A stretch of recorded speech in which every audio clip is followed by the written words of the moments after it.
30 টাকায় 10টি দরে এবং 15টি দরে সমান সংখ্যক কলা ক্রয় করে সবগুলো কলা 30 টাকায় 12টি দরে বিক্রয় করলে শতকরা কত লাভ বা ক্ষতি হবে। আমরা দেখতে পাচ্ছি এখানে দুই প্রকার কলা ক্রয় করা হয়েছে। এক প্রকার কলা 30 টাকায় 10টা করে, আর এক প্রকার কলা 30 টাকায় 15টা করে ক্রয় করা হয়েছে এবং সবগুলো কলা 30 টাকায় 12টি দরে বিক্রি করা হচ্ছে। এতে আমাদের শতকরা লাভ বা ক্ষতি বের করতে হবে। তাহলে প্রথম অংশটা যদি আমরা কাজ করি যে 30 টাকায় 10টি কলা ক্রয় করা হয়েছে, এটাকে আমরা একটু উল্টা করে লিখি যে 10টি কলার ক্রয় মূল্য হচ্ছে 30 টাকা।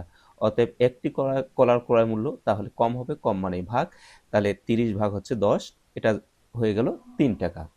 আচ্ছা, পরের অংশটা যে 30 টাকায় 15টি কলা ক্রয় করা হয়েছে, তাহলে এইটাকেও যদি আমরা উল্টো করে লিখি যে 15টি কলার ক্রয় মূল্য হচ্ছে 30 টাকা, অতএব একটি কলার ক্রয় মূল্য হচ্ছে 30/15, অতএব 2 টাকা। তাহলে এখানে আমরা কলা ক্রয় করলাম এখানে একটা, মোট এখানে একটা কলার ক্রয় মূল্য পড়ছে 3 টাকা, আর একটা কলার ক্রয় মূল্য পড়ছে আমাদের 2 টাকা।